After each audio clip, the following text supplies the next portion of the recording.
कक्षा 11वीं के विद्यार्थियों, हम लोग जो पाठ पढ़ रहे थे अध्याय 4 रासायनिक बंध एवं अणु संरचना।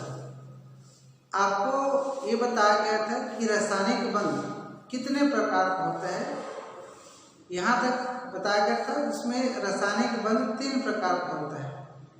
पहला विद्युत संयोजी बंध या आयनिक बंध, दूसरा सहसंयोजी बंध और तीसरा उप सहसंयोजी बंध। अब इनमें हम एक एक करके तीनों बंध को आज समझेंगे। तो सबसे पहले देखेंगे हम लोग विद्युत संयोजी बंध। विद्युत संयोजी बंध, और इस बंध को क्या कहते हैं? दूसरा आयनिक बंध। क्या कहते हैं? आयनिक बंध।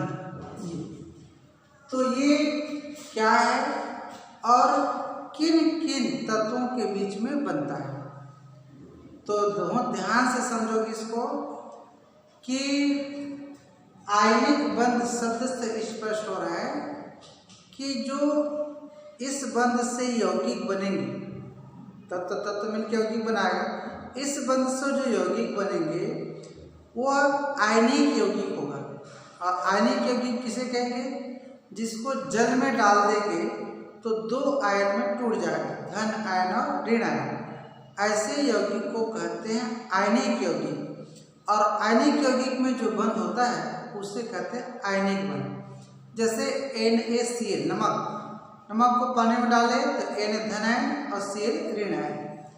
तो नमक आयनिक यौगिक है या फिर विद्युत संयोजी यौगिक है। कौन सा बंध होगा बोले? तो विद्युत संयोजी बंध बोलो या आयनिक बंध बोलो, एक ही चीज है। तो इस प्रकार से आयनिक बंध से जो यौगिक बनता है, विद्युत संयोजी यौगिक बंध से जो यौगिक बनता है उसे उस बंध को आयनिक बंध कहते हैं, यौगिक को आयनिक यौगिक कहते हैं। एक दूसरी बात देखोगे, ध्यान रखना हमेशा कि जब धातु और अधातु के बीच बंध बनता है तो उससे उस बंध को विद्युत संयोजी बंध कहते हैं, और यौगिक को विद्युत संयोजी यौगिक। धातु और अधातु के बीच बंध, तो धातु किसे कहेंगे? वह तत्व जो इलेक्ट्रॉन प्रदान करता है, धातु कहलाएगा। अधातु किसे कहते हैं? वह तत्व जो इलेक्ट्रॉन ग्रहण करता है, अधातु कहलाएगा। अब कौन प्रदान करेगा? तो जिसके बाहरी कक्षा में 1 इलेक्ट्रॉन है, अष्टक पूरा करने के लिए क्या करेगा? 7 ले नहीं सकता, दे देगा, धातु। बाहरी कक्षा में 2 इलेक्ट्रॉन है, देगा, धातु। बाहरी कक्षा में 3 इलेक्ट्रॉन है, 5 ले नहीं सकता, धातु, दे देगा।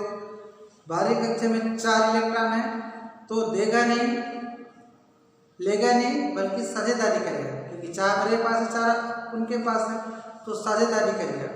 अधातु यहाँ से शुरू होते हैं। 5 है तो 3 लेने का गुण है, अधातु। 6 है तो बाहरी कक्षा में 6 तो 2 लेगा, बाहरी कक्षा में 7 है तो 1 लेगा। तो जब इलेक्ट्रॉन लेने वाला परमाणु या तत्व होता है तो अधातु कहलाता है, अब प्रदान करने वाला होता है तो धातु कहलाता है। कैसे पता चलेगा?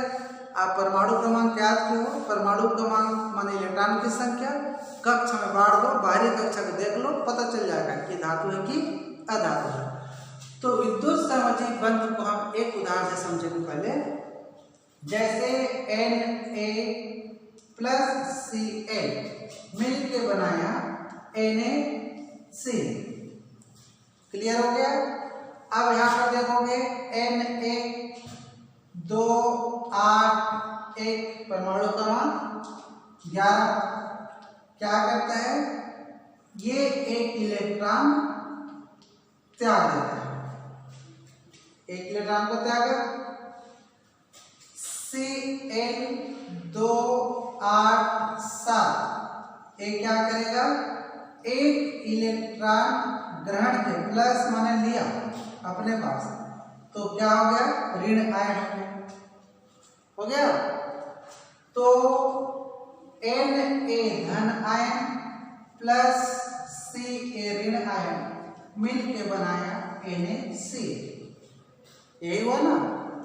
1 इलेक्ट्रॉन इनको दे दिया तो ये धन में बदल गया, ये और ये ऋण मिलकर के क्या बनाए NaCl। तो Na और Ca के बीच में एक बल काम किया जिसको कहते हैं प्रबल विद्युत बल।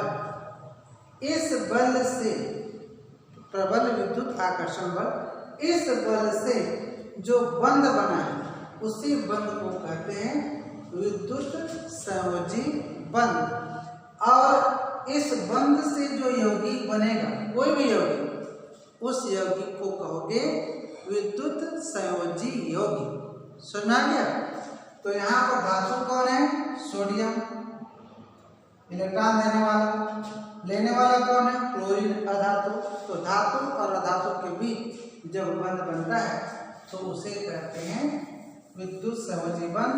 अयौगिक विद्युत संयोजी यौगिक आयनिक होते हैं तो आयनिक बंध और आयनिक यौगिक। दूसरा उदाहरण में देखो तो आपको जैसे ये मैग्नीशियम, ध्यान दो, मैग्नीशियम परमाणु क्रमांक 12 2 8 2 बारीक इलेक्ट्रॉन लुईस प्रतीक के रूप में लिख दिया, ऐसा भी बना सकते हो। और यहाँ पर देखो क्लोरीन, क्लोरीन का 7 है, 2 2 4 2 6 1 7। मैग्नीशियम 2 इलेक्ट्रॉन प्रदान करेगा। कितना इलेक्ट्रॉन प्रदान करेगा? 2 इलेक्ट्रॉन, तब Mg डबल प्लस बनेगा। और यहाँ पर क्लोरीन को कितना जरूरत है? 1 का जरूरत है। तो मैग्नीशियम 1 क्लोरीन और चाहेगा, ये क्लोरीन हो गया, लुईस प्रतीक बना दिया। अब मैग्नीशियम अपना 1 इलेक्ट्रॉन इसको दे दिया और 1 इलेक्ट्रॉन इसको दे दिया, तो कितना धन लग गया? 2। अब इस क्लोरीन ने 1 क्लोरीन 1 इलेक्ट्रॉन दिया, 1 ऋण, 1 क्लोरीन 1 इलेक्ट्रॉन दिया तो 1 ऋण। तो प्रबल विद्युत आकर्षण बल बना किसके बीच? Mg और Cl के बीच। तो Mg Cl एक बंध में 2 इलेक्ट्रॉन होता है, बस याद रखना। एक बंध में कितने इलेक्ट्रॉन होता है? 2 इलेक्ट्रॉन। देखो ये दोनों मिलकर बंध बनाए तो 2 इलेक्ट्रॉन मिल करके एक बंध, यहाँ पर दिख रहा है। तो यहाँ पर जो धातु मैग्नीशियम अधातु क्लोरीन क्या बनाया? MgCl2 बनाया। तो MgCl2 कौन सा यौगिक है? विद्युत संयोजी यौगिक या आयनिक यौगिक। और इनके बीच जो बंध बना है वो कौन सा बंध है? विद्युत संयोजी बंध। क्लियर हो गया? इस प्रकार धातु और अधातु के बीच में आप विद्युत संयोजी बंध को कई उदाहरण से दर्शा सकते हो। ये लुईस प्रतीक के माध्यम से भी दर्शा सकते हो, या पहले सोडियम का जो उदाहरण बताया उसके माध्यम से भी आप मैग्नीशियम को दर्शा सकते हो। अब आपको कोई ऐसे पूछ दिए जनरल नॉलेज कि बताओ कि AlCl3 में कौन सा बंध पाया जाता है? सिंपल सा कोई चीज के पूछ दिए तो तुरंत ये सोचना, एल्युमिनियम का परमाणु क्रमांक कितना है? 13 2 8 3। बाहरी कक्षा में 3 इलेक्ट्रॉन है, तो इलेक्ट्रॉन देने वाला होगा। अष्टक पूरा करने के लिए 5 कोई देगा नहीं, 3 इसको देना पड़ेगा। तो एल्युमिनियम हो गया धातु, और क्लोरीन के पास कितना है? 7, 1 जरूरत है। तो ये जैसे ही एल्युमिनियम तुरंत आप लगा धातु अधातु के बीच बना है तो विद्युत संयोजी बंध ऐसा भी बना सकते हो। 1 एल्युमिनियम 3 क्लोरीन को 1 का जरूरत है, 1 इलेक्ट्रॉन का साझा किया। इस प्रकार से तीनों बंध कौन सा बंध है? विद्युत संयोजी बंध है। तो धातु अधातु का पहचान जाना, विद्युत संयोजी बंध आपका स्पष्ट हो जाएगा। इस प्रकार से कई उदाहरण आपको पुस्तक मिलेंगे। अब विद्युत संयोजी यौगिक के लक्षण या गुण विशेषताएं मिलेंगे कि ये जल में घुलनशील है, दूसरा जल में आयनित हो जाता है, एक धन आयन और एक ऋण आयन बनाता है, तीसरा इनका गलनांक या अपवर्तनांक उच्च होता है, यह इसके जलीय विलयन विद्युत का सुचालक होता है, ठोस अवस्था में यह सुचालक कुचालक का काम नहीं करता। इस प्रकार से आप पुस्तक से विद्युत संयोजी यौगिक की विशेषताएं, लक्षण या गुण को आप लोग देख सकते हैं। अब हम लोग दूसरा बंध समझेंगे, सहसंयोजी बंध। स्पष्ट दिख रहा है आपको, सहसंयोजी, सह मतलब साझेदारी, बंध इंग्लिश में कोवेलेंट बॉन्ड कहते हैं। ये आप साझेदारी से बंध, साझेदारी मतलब बराबर का इलेक्ट्रॉन होना। जैसे देखो यहाँ पर H धन H मिलकर बनाता है H2, तो हाइड्रोजन और हाइड्रोजन परमाणु हाइड्रोजन के अणु बनाए। कैसे बना देखो, हाइड्रोजन के पास कितना इलेक्ट्रॉन है? 1। इस हाइड्रोजन के पास कितना इलेक्ट्रॉन है? 1। हाइड्रोजन में एक ही कक्ष है, पहला कक्ष, उसमें कितना अधिक से अधिक इलेक्ट्रॉन होना चाहिए? 2। तो इसको भी 2 का जरूरत है, इसको भी 2 की जरूरत है। तो क्या करेगा, ये और ये हाइड्रोजन के एक एक इलेक्ट्रॉन मिलकर के यहाँ पर बंध बनाया, क्या बन गया? H2। तो इस बंध में किसका किसका इलेक्ट्रॉन है? हाइड्रोजन, दोनों हाइड्रोजन का एक एक बराबर का साझेदारी किया है और 2 इलेक्ट्रॉन मिलकर एक बंध बनाता है। तो यहाँ पर ये जो H2 है वह सहसंयोजी बंध से जुड़ा हुआ है। दूसरी बात आता है कि सहसंयोजी बंध हमेशा अधातु और अधातु के मध्य बनता है। सहसंयोजी बंध अधातु और अधातु, अधातु किससे कहते हैं? इलेक्ट्रॉन लेने वालों को कहते हैं। दूसरा उदाहरण देख सकते हो, ये आपका O प्लस O मिलके बनाता है O2। ऑक्सीजन के 2 परमाणु मिलके बनाते हैं ऑक्सीजन के 1 अणु। तो इसमें कौन सा बंध होता है ये पूछे तो समझाना। ये ऑक्सीजन परमाणु क्रमांक 8, पहले कक्षा में 2, दूसरे कक्षा में 6 इलेक्ट्रॉन, 2 इलेक्ट्रॉन, 2 4 इलेक्ट्रॉन, आइए 2 6 इलेक्ट्रॉन। इस ऑक्सीजन के पास भी इसी 2 इलेक्ट्रॉन, 2 4 इलेक्ट्रॉन और 2 6 इलेक्ट्रॉन। 6 इलेक्ट्रॉन है, कितने की जरूरत है? अष्टक पूरा करने के लिए 2 का, दोनों को 2 इलेक्ट्रॉन चाहिए। तब क्या करते हैं लोग कि ये ऑक्सीजन और ये ऑक्सीजन, ये 2 इलेक्ट्रॉन है यहाँ पर दिख रहा है ना, इन इलेक्ट्रॉन के भी साझेदारी करेंगे। अब इसके बारे में देखो, ध्यान से देखो अष्टक कैसे पूरा हुआ। 2 2 4 2 6 इनके पास है, 2 साझा किया 8, 2 2 4 2 6 साझा किया 8। इस प्रकार ऑक्सीजन और ऑक्सीजन के बीच हमेशा कितना बंध होगा? 2 बंध होगा, क्योंकि 2 इलेक्ट्रॉन का साझेदारी किया। तो ये कौन सा बंध है दोनों पूछे, क्या बताना? सहसंयोजी बंध। और अणु यौगिक जो बनेगा सहसंयोजी यौगिक। तो साझेदारी मतलब बराबर बराबर के। दुकान गए हैं, मेरे पास 6 रुपये और अगले के पास 6 रुपये है, 8 रुपये का पुस्तक आता तो साझेदारी करेंगे बराबर बराबर, 4-4 रुपये मिलाएंगे। पुस्तक में दोनों का समान अधिकार रहेगा, जितना दिन और रखेगा उतना दिन मैं भी रखूंगा। इस प्रकार से सहसंयोजी बंध बनता है। अब उदाहरण दे सकते हो, पानी, ये ऑक्सीजन है, ऑक्सीजन 12 कक्षा में 6 इलेक्ट्रॉन, इसके पास हाइड्रोजन आया 1 इलेक्ट्रॉन लेकर के। तो ऑक्सीजन को तो अष्टक पूरा करना है तो 8 चाहिए, 6 है तो क्या करेगा? 1 7 1 8, ये सारे चाहिए। हाइड्रोजन को भी 1 का जरूरत था, उनको भी मिल गया इलेक्ट्रॉन, यहाँ पर इस हाइड्रोजन को भी जरूरत था। तो इस प्रकार से 2 2 4 2 6 2 8 ऑक्सीजन हो गया और एक था साझेदारी किया, अपना मान है दोनों मिलकर। इस प्रकार से ये जो बंध बना है ये क्या है? सहसंयोजी बंध बना है। और ये यौगिक जो पानी है वो तो कैसा है? क्या है? सहसंयोजी यौगिक है और अधातु अधातु के बीच बना है। बार बार बता रहा हूँ, अधातु अधातु के बीच जब बंध बनता है तो उसे कहते हैं सहसंयोजी। और देख सकते हो ये कार्बन है, कार्बन 12 कक्षा में 4 electron, 1 electron 2 electron 3 electron 4 electron, कितने की जरूरत है अष्टक पूरा करने के लिए? 4। हाइड्रोजन 1 आया, रखेगा हाइड्रोजन को 1 नहीं रखेगा, कितना हाइड्रोजन चाहेगा? 4।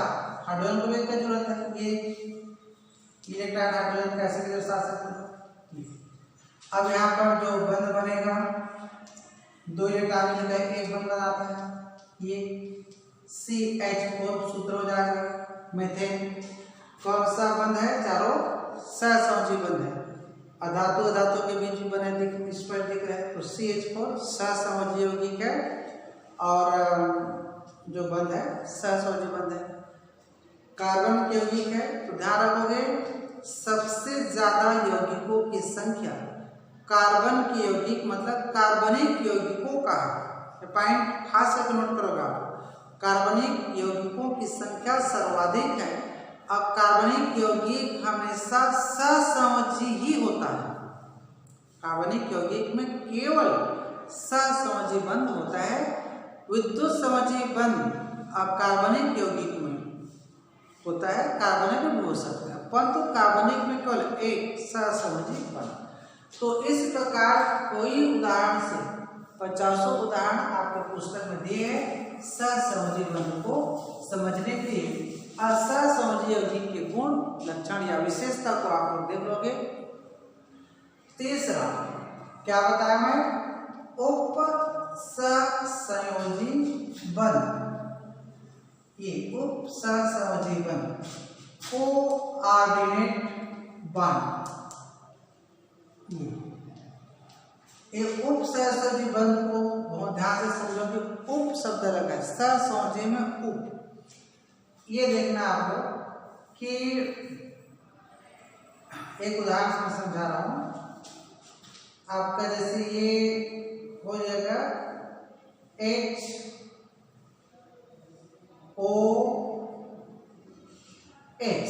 पानी। ये बंध को देख के पहचानने वाले पहचान जाओगे। 6 साझा किया, 6 साझा किया, अष्टक पूरा दोनों को है, इसको दो को ये बंध सहसंयोजी बंध अधातु अधातु के बीच बना है। अब इनके पास ये इलेक्ट्रॉन है अपना, ध्यान समझना, एक एक इलेक्ट्रॉन का साझा किया दोनों तरफ ऑक्सीजन, परंतु एक इलेक्ट्रॉन जोड़ियों का ये साझेदारी नहीं किया है।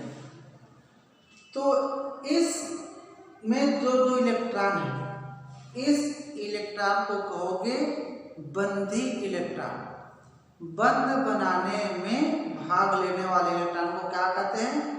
बंधी या अबंधी इलेक्ट्रॉन। यहाँ पर अबंधी इलेक्ट्रॉन, यहाँ पर अबंधी इलेक्ट्रॉन किसका? ऑक्सीजन का और हाइड्रोजन का भी। परंतु यहाँ पर जो इलेक्ट्रॉन की जोड़ी दिख रहा है जिसको गोल किया हुआ, इस इलेक्ट्रॉन को कहते हैं एकाकी। ध्यान दो, एकांकी नहीं करोगे, एकाकी इलेक्ट्रॉन युग्म, ये शब्द बार आता है। एकाकी इलेक्ट्रॉन युग्म इंग्लिश में कहते हैं lone pair of electron. Loan मतलब अकेला, एक जोड़ी इलेक्ट्रॉन है। तो इस इलेक्ट्रॉन को किसी को देगा तो हाइड्रोजन को कोई आपत्ति क्या नहीं है, क्योंकि हाइड्रोजन एक इलेक्ट्रॉन के साझा किया उसको वहीं तक उनका हक है। तो एकाकी युग्म इलेक्ट्रॉन को अगर मेरे पास पेन है एक्स्ट्रा, अब किसी को जरूरत है तो मैं दे दिया लिखने के लिए, तो इस पेन में पूर्णतः अधिकार किसका है? मेरा, उनका तो नहीं है ना। वो केवल काम चला सकते हैं और जब मैं चाहूँ मांग सकता हूँ। इसका न मैं विद्युत संयोजी बंध बनाया हूँ, दिया हूँ, परमानेंट नहीं दिया उसको, और न साझा किया, काम चलाने के लिए दे देना। तो वैसे ही इस इलेक्ट्रॉन के, इस पानी के पास अगर आता है ऑक्सीजन, ऑक्सीजन आया बाहरी रिएक्शन में, कितने इलेक्ट्रॉन लेकर के? 6। इसको सख्त 2 का जरूरत है अष्टक पूरा करने, और इनको H2 मतलब पानी को कोई इलेक्ट्रॉन की जरूरत नहीं, कि 6 था 8 हो गया। तो क्या करता है कि इस ऑक्सीजन को कहता है कि इस जोड़ी को, जिसको एकाकी युग्म इलेक्ट्रॉन कहे, इस जोड़ी को आप अपना मान लो। जैसे पेन जब तक लिख रहा है मेरे पेन से, तो अपना मान के लिख लो, जब जरूरत पड़ेगा मैं ले लूंगा, यही है ना। तो वैसे ही इस इलेक्ट्रॉन जोड़ी को इनको देके जोड़ लेता है। ये ले लो, तुम लिख लो इसी प्रकार से ये हो गया। तो इसकी पहचान है इलेक्ट्रॉन कौन दे रहा है, ये ऑक्सीजन। कौन से इलेक्ट्रॉन, एकाकी युग्म इलेक्ट्रॉन या एकाकी इलेक्ट्रॉन दोनों कर सकते हैं। किसको दे रहा है, इस ऑक्सीजन को। तो तीर का निशान इस बंध का पहचान है। और जो यौगिक बना, अब यौगिक क्या हो जाएगा, H2O2 हो जाएगा। H2O2 हाइड्रोजन परऑक्साइड है। और इसमें जो बंध बना है वो कौन सा बंध कहलाया गया वाला बंध, ये सहसंयोजी बंध, ध्यान रखना। ये कौन सा बंध हो गया, उपसहसंयोजी बंध। अयौगिक उपसहसंयोजी यौगिक। उपसहसंयोजी बंध से बने यौगिक को उपसहसंयोजी यौगिक, सहसंयोजी बंध से बने बंध को यौगिक को सहसंयोजी यौगिक, और विद्युत संयोजी बंध से बने यौगिक को विद्युत संयोजी यौगिक। इस प्रकार से हम आज तीनों बंध को एक एक दो उदाहरण से हम लोग समझे हैं। पुस्तक में और कई उदाहरण दिया हुआ है। इस प्रकार से ये तीनों बंध को समझ गए, तीनों यौगिकों की विशेषताएं। और प्रश्न आता है बोर्ड में, आयनिक यौगिक मतलब विद्युत संयोजी यौगिक और सहसंयोजी यौगिक में 4 अंतर लिखिए। ये प्रश्न इस पाठ का आपको व्हाट्सएप के माध्यम से भेज दिया जाएगा। जो प्रश्न भेजते जाएंगे उसका उत्तर साथ साथ में आप लोग तैयार करते जाओगे। 2 पीरियड हो गया इसका, तो 2 पीरियड में जहाँ तक पढ़ा हो सके नेक्स्ट वीडियो के साथ मैं इसमें जहाँ तक पढ़ा हूँ वहाँ तक प्रश्न भेजूंगा, जिसका उत्तर आप तैयारी करोगे। ये पीरियड कम से कम 5 या 6 पीरियड का है। ये जो पाठ है बड़ा पाठ है और बहुत महत्वपूर्ण पाठ है। ये पूरे आगे कक्षा का जहाँ तक पढ़ोगे उसका आधार है। इस नाम से बहुत ध्यान से वीडियो देखोगे और एक एक चीज को समझोगे, ठीक है। और ये उपसहसंयोजी बंध भी अधातु और अधातु के बीच बंध है, इतना जान लोगे आप लोग। तो आज यहीं तक, बहुत बहुत धन्यवाद।